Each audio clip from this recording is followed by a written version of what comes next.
Tout avait commencé avec une légère pression dans l'incisive droite. Pas tout à fait une vraie douleur, plutôt une gêne, pas assez désagréable pour prendre un médicament. Le genre d'agacement qui ne fait pas mal, mais auquel on pense sans arrêt et qui, au fil des jours, devient fatalement une obsession. Écoutez, monsieur, vous n'avez rien du tout à cette dent. Prenez de l'aspirine, ça passera aussi vite que c'est apparu. Rien de pire qu'un dentiste sûr de lui qui pense avoir perdu son précieux temps pour une douleur fantôme. Allez, 50 € et un cacheton.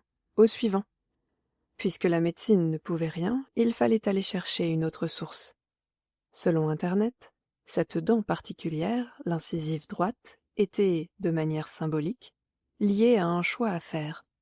La belle affaire. Internet affirmait aussi que c'était très probablement un cancer. Voilà qui était plus probable. 10 comprimés plus tard, l'agacement se propagea aux dents voisines. Inspection 6 fois par jour dans le miroir, rien de nouveau, rien de bizarre, juste la crainte de voir ses canines tomber au prochain sourire. Et, addition surprenante, le souhait qu'elles tombent pour de vrai. Libération de cette douleur pas tout à fait douloureuse. À ce stade-là, Internet avait raison. C'était au moins un cancer de la dent. Je ne vais pas vous cacher que votre cas est compliqué, monsieur. Je ne peux rien pour vous en tant que dentiste. Votre radio panoramique ne montre aucun problème physique, tout va bien dans votre mâchoire. Le souci, c'est que vous avez des dents de personnes stressées. Et il faut faire du yoga, de la sophrologie.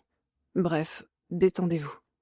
Détendez-vous, arrêtez de stresser, respirez par le ventre, baisez un coup. Là étaient les solutions à ce mal de dents qui commençait malgré tout à devenir vraiment douloureux. Lancinant.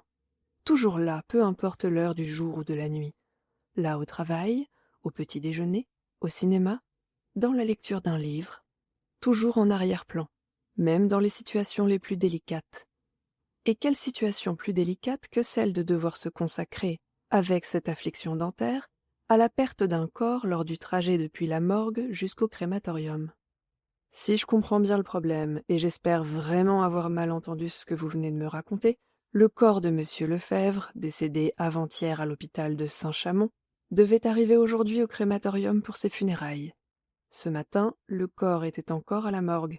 À présent, à 13h44, il n'est ni à la morgue, ni ici, au crématorium. Est-ce que j'ai bon? Oui, monsieur. Avez-vous vérifié les véhicules, appelé nos chauffeurs? Ne serait-il pas possible que l'un d'eux ait échangé sa feuille de route avec un autre? Non, monsieur. Tous nos chauffeurs sont ici et aucun véhicule ne manque. Et l'hôpital? Quoi, l'hôpital? Eh bien, l'hôpital n'a-t-il pas pu déplacer le corps de monsieur Lefebvre par inadvertance? L'aurait-il confié à une autre entreprise de pompes funèbres? C'est là que ça devient étrange, monsieur. L'hôpital n'a aucune trace administrative du passage du défunt. 2 infirmières se souviennent de lui, un médecin a confirmé qu'il a prononcé l'heure du décès, mais toutes les informations ont disparu du système. Donc, ce matin, Marc Lefebvre était un défunt tout ce qu'il y a de plus normal, et dans cet intervalle de 2h24, il est devenu un problème. Et un gros, monsieur. La famille sera là dans 15 minutes.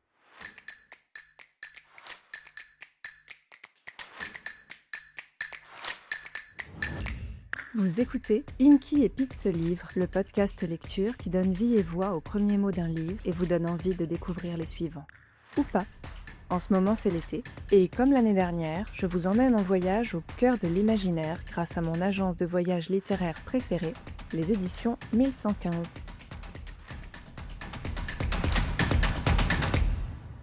Vous venez d'écouter l'Inky Pete de Enfer et dentition, une nouvelle écrite par Aurélie Mendonça, est parue au mois de novembre 2025 dans la collection Chronopages des éditions 1115.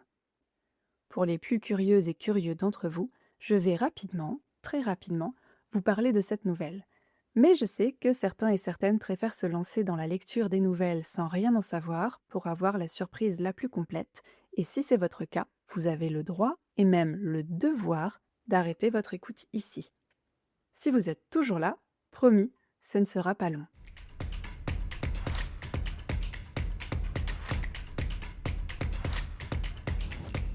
Enfer et dentition, c'est l'histoire d'un directeur de crématorium au bord du burn-out. Et pour un mec dont le job est littéralement de brûler des cadavres, c'est quand même un peu marrant. Ça ferait d'ailleurs une très bonne blague, quel est le comble pour un directeur de crématorium? Bref, je pense que lui, ça le ferait pas beaucoup rire. Et quand on est au bord du burn-out, le corps envoie souvent des signaux. Et le signal que lui envoie son corps à lui, c'est un mal de dents. Et on le sait, les dents, c'est le truc qui fait vraiment mal. Et donc, notre directeur va essayer de trouver la cause de ces maux. Spoiler, ce n'est pas que les dents, évidemment. Aurélie Mendonça nous donne à voir, avec sa plume vive, pleine d'humour et si rafraîchissante, les coulisses du crématorium, mais aussi les coulisses de l'âme humaine. C'est grinçant et doux à la fois. C'est juste délicieux.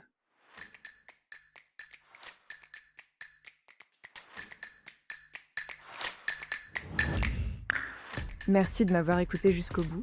Si vous avez passé un bon moment, si vous avez envie de lire ou d'écouter cette nouvelle en entier, dites-le moi. Abonnez-vous au Chronopages audio, c'est seulement 3 € par mois, et pour 3 €, vous avez accès à tous les chronopages audio des 12 derniers mois. Et n'hésitez pas à partager le podcast avec d'autres amoureuses et amoureux des mots.